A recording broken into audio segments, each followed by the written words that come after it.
54 and Supreme Court judges salaries and conditions of the Service Act 1958 be taken into consideration. And Supreme Court judges, sir, salaries and conditions has of the Service Act 1958 provision taken into consideration, and it pertains to the pension. Supreme Court judges, sir, the retired salaries and conditions has a very limited provision taken into the beginning, and it pertains to the pension. Court judges, sir, the retired salaries and conditions has a very limited provision raised by the honourable member, and it pertains to the pension. As per the retired salaries and conditions has a very limited provision raised by the honourable member, and it also explains to the pension. As per the retired salaries and conditions has a very limited provision raised by the honourable member, and it also explains to the pension. As per the retired salaries and conditions has a very limited provision raised by the honourable member, and it also explains to the pension. As per the retired salaries and conditions has a very views of the High Court and Supreme Court, judges' salaries in relation to service, bill, which is just introduced in the floor of the House, the views of the High Court and Supreme Court, judges' salaries in relation to perhaps it's fitting celebrate here to gather to deliberate on this legislation just a day after the 65th judges' salaries of his, perhaps it's fitting celebrate here to gather to leader who in many ways liberates on the legislation just a day after the 65th judges' salaries guided of his, perhaps it's fitting celebrate here to gather to leader who in many ways liberates on the legislation just a day after the 65th such is the eternal legacy of his, perhaps it's fitting celebrate gather to leader who in many ways liberates on the legislation. He was both a host of many such is the eternal legacy of his, perhaps it's fitting gather to leader who in many ways liberates on the freedom fighter. He was both a host of many such is the eternal legacy of his, perhaps it's gather to leader who in many ways liberates on the freedom fighter. He was both a host of many such is the eternal legacy of his, challenge benefits of unity of the leader who in many ways liberates on the freedom fighter. He was both a host of many such is the eternal legacy of his, challenge benefits of unity of the leader who in many ways liberates on the freedom fighter. He was both a host of many such is the eternal legacy of his, challenge benefits of unity of the leader who in many ways liberates on the freedom fighter. He was both a host of many such is the eternal legacy of his, challenge benefits of unity of the leader who in many ways liberates on the freedom fighter. He was both a host of many such is the eternal legacy of his, challenge benefits of unity of the leader who in many ways liberates on the freedom fighter. That is where sadly suffers the eternal legacy of his, challenge benefits of unity of the leader who in many ways liberates on the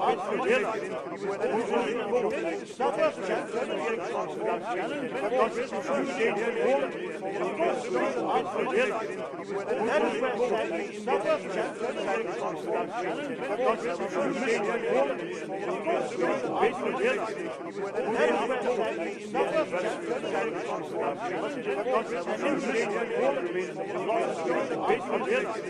That is where sadly suffers the eternal legacy of his, challenge benefits of unity of the leader. Returning to the bill before us, simply the bill and amendment for judges' salaries of his Service Act and unity. Returning to the bill before us, simply the bill and amendment for judges' salaries of his Service Act and unity. Returning to the bill before us, simply the additional and amendment for judges' salaries of his Service Act and unity. Returning to the bill before us, simply the additional and amendment to our judges' that shall be provided for the Act and when we issue the amendment to our judge that shall be provided for the Act and when we issue the amendment. However, the type into our judge that shall be provided for the transition when we issue the amendment. However, this type into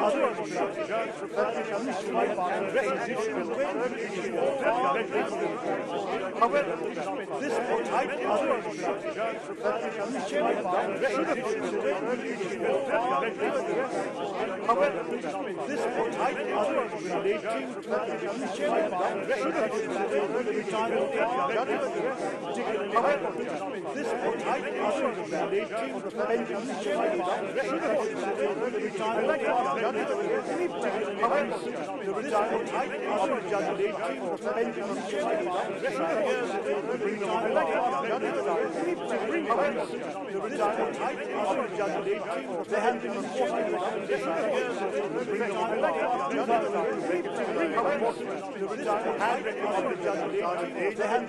however, this type of relating to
Sometimes good. We are increasing practicing the liberty of sometimes it's good.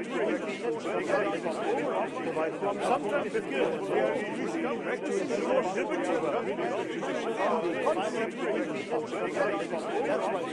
sometimes it's good. We are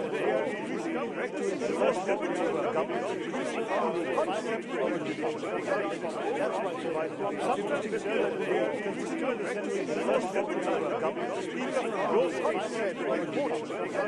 that is at the highest importance that we are not be made to feel speakers those are appointed by courts dependent upon that is at the highest importance that we are not be made to feel therefore those are appointed by courts dependent upon that is at the highest importance that we are not be made to feel therefore those are appointed by courts dependent certainly that is at the highest importance that we are not be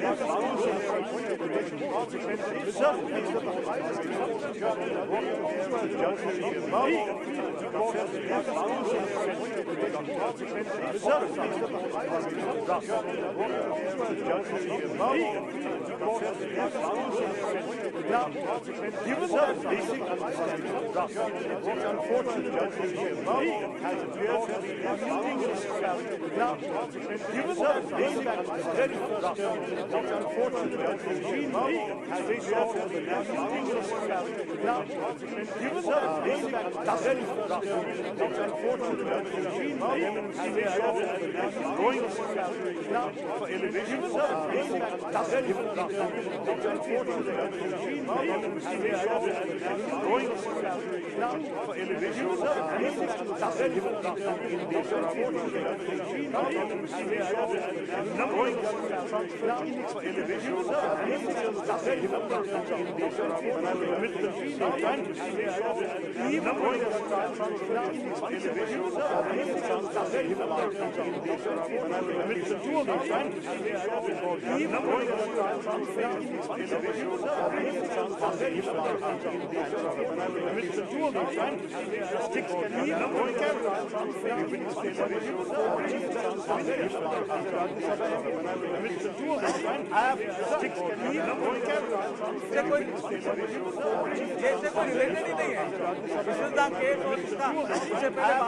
के बारे में बोल के ठीक नहीं है ना आप इसमें आपने अपनी जैसे कोई रिलेटेड ही नहीं है विशेषता केस और इसका इससे पहले आप के बारे में बोल के ठीक नहीं है ना आप इसमें आपने पर्टिकुलर जैसे कोई रिलेटेड ही नहीं है विशेषता केस रेफर करके इससे पहले आप के बारे में बोल के ठीक नहीं है ना आप इसमें आपने पर्टिकुलर जैसे कोई रिलेटेड ही नहीं है विशेषता केस रेफर करके check the record, we will check the record, I will check the record, remove the check the record, we will check the record, we will check the record, I will check the record, remove the check the record,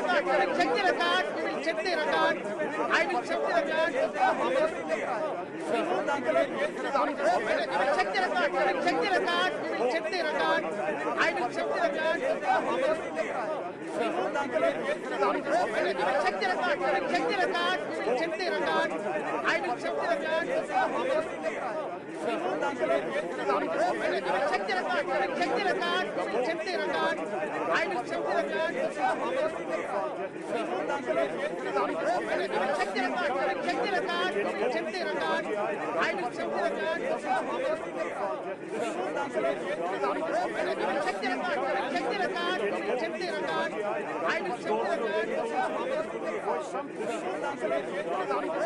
check the record, check the record, check the record, I will check the record,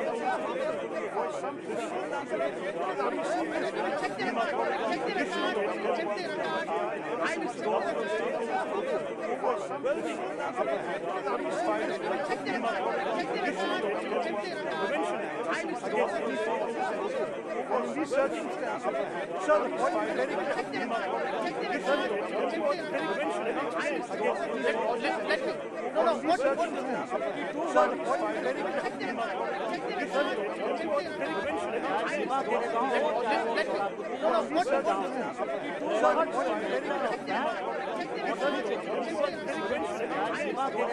दोनों case में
within 15 days, despite the long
आधा सुनवाई किया, आधा बहस किया, demonetisation पर आधा सुनवाई किया, आधा बहस किया, डिमोनेटाइजेशन पर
Even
Failed to hear a case against the government, it is effectively decided in favor of the government. That is the concern. That we failed to hear a case against the government, it is effectively decided in favor of the government.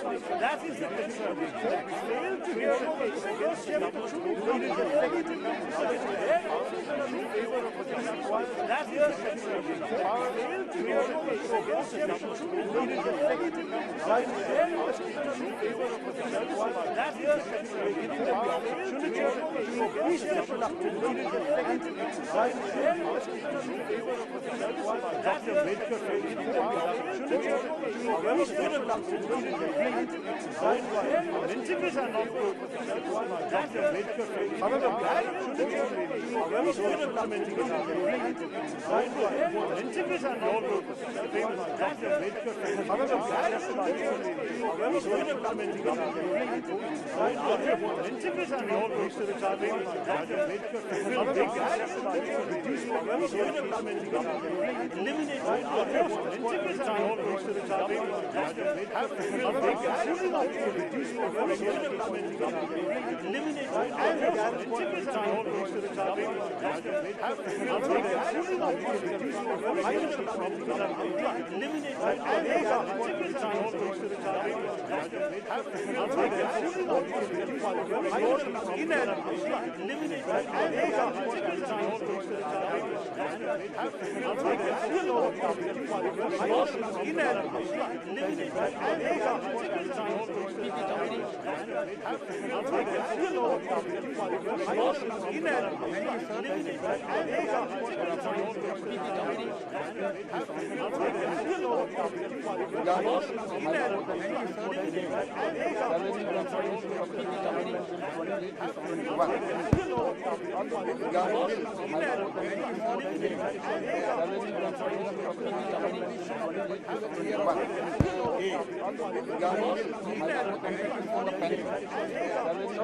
Right to support this bill.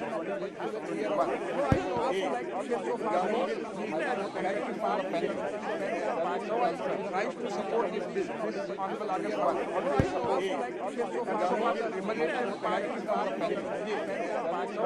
Right to support this bill. Honorable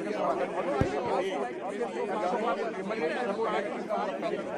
Far left right to support the bill. So this is the reason that even after the far left right to support the question of the conditions of it, because the word after the television far left right to support the question of the conditions of it, because the word of India provide the complete television far left right to support the question of the conditions of it, because the word of India provide the complete television far left right to support the question of the conditions of it, because the word of India provide the complete television far left right to support the question of the conditions of it, because the India these conditions these conditions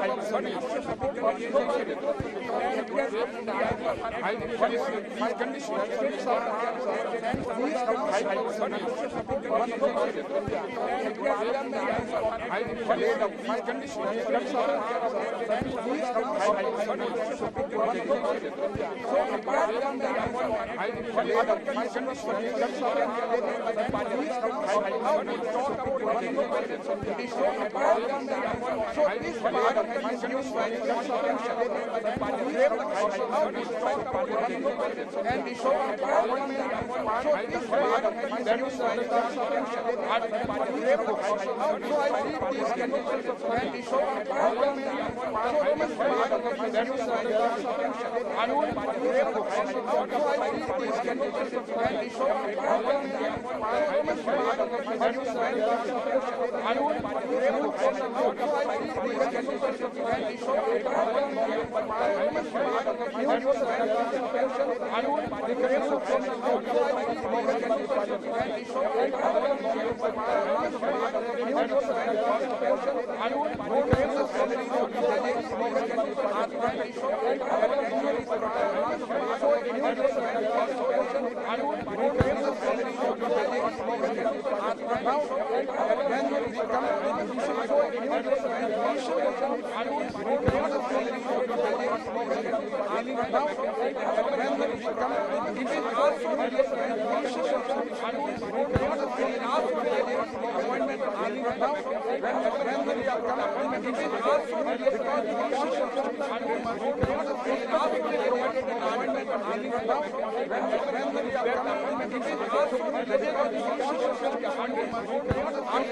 disqualified, then that only on the basis of parliament, then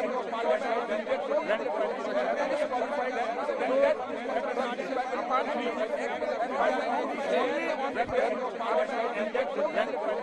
what has happened, then that this is very and his opinion only on the basis of parliament, and ask what has happened, that this is very and his opinion only on the basis of parliament, and ask what has happened, that this is very and his opinion only on the basis of parliament, and ask what has happened, that this is very and his opinion only on the basis of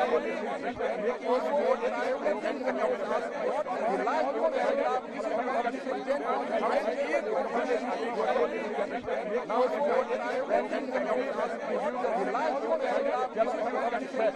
happened,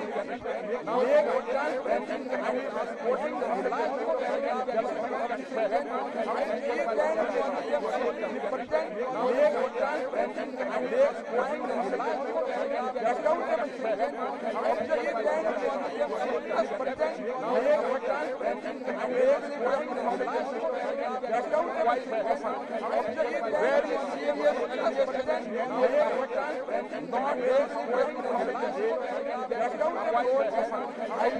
very and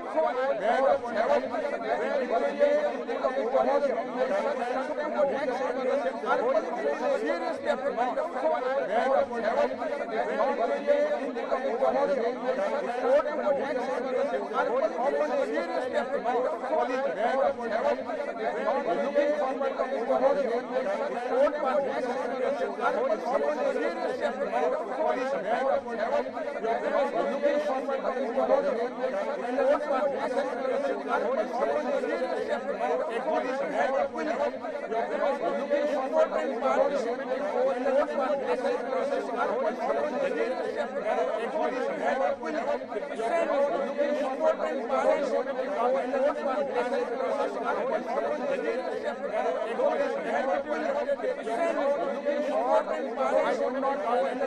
only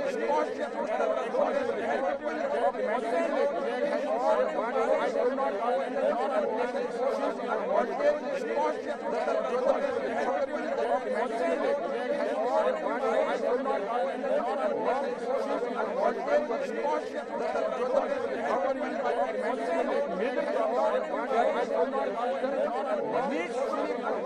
of almost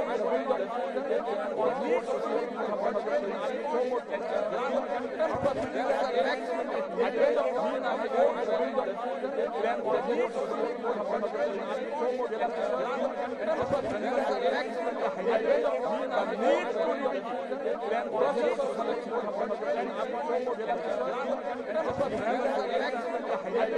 his opinion only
How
Shashi Tharoor जी ने बता रही है, कोई बात नहीं।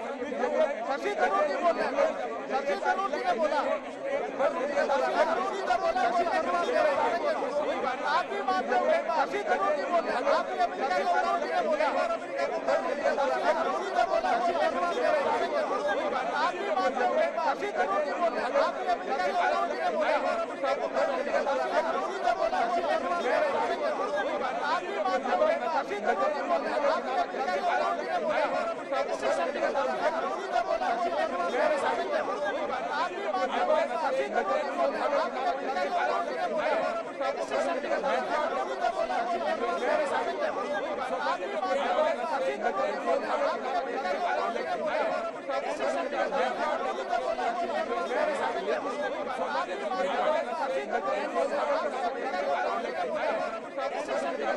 जी ने बोला, शशि थरूर जी ने शामिल है, कोई बात नहीं। आप भी मानते हो, शशि थरूर जी बोल रहे हैं, आप भी अमेरिका के थरूर जी ने बोला, शशि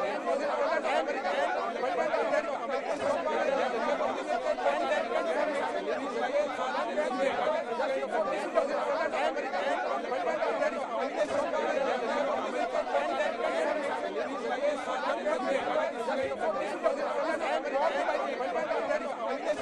थरूर जी ने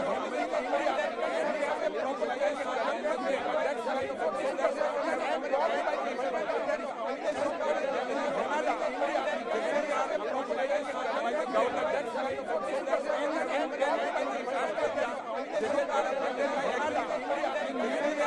बात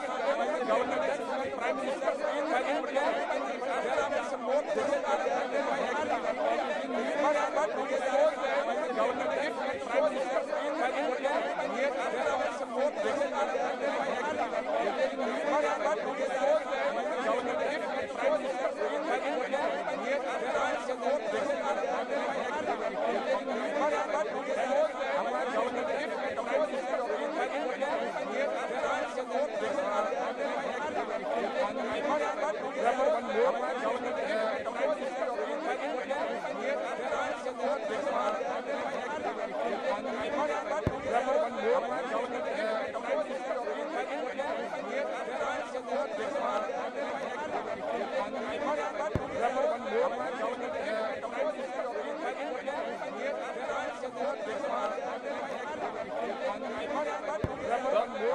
बात नहीं। आप भी मानते हो, शशि थरूर जी बोल रहे हैं, आप भी अमेरिका के थरूर जी ने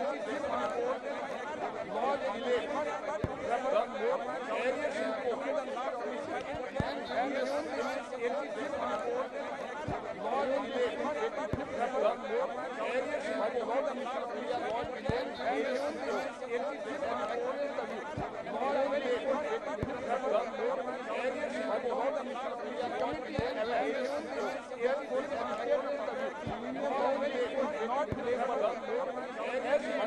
process of decommissioning of appointment of airport is no longer the responsibility of the executive of an area. The process of decommissioning of appointment of airport is no longer the responsibility of the executive of an area. The process of union law appointment of airport is no longer the responsibility of the executive of an area. He has the process of functionally law appointment of airport is no longer the Supreme Court appointed the by a power appointed that functionally law appointed by the tax or the Supreme Court the underlying process by a power appointed that functionally law appointed by the tax exclusive power the underlying process by a power appointed open functionally law appointed by the tax exclusive power the underlying process by a power appointed open functionally law exclusive power the underlying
Why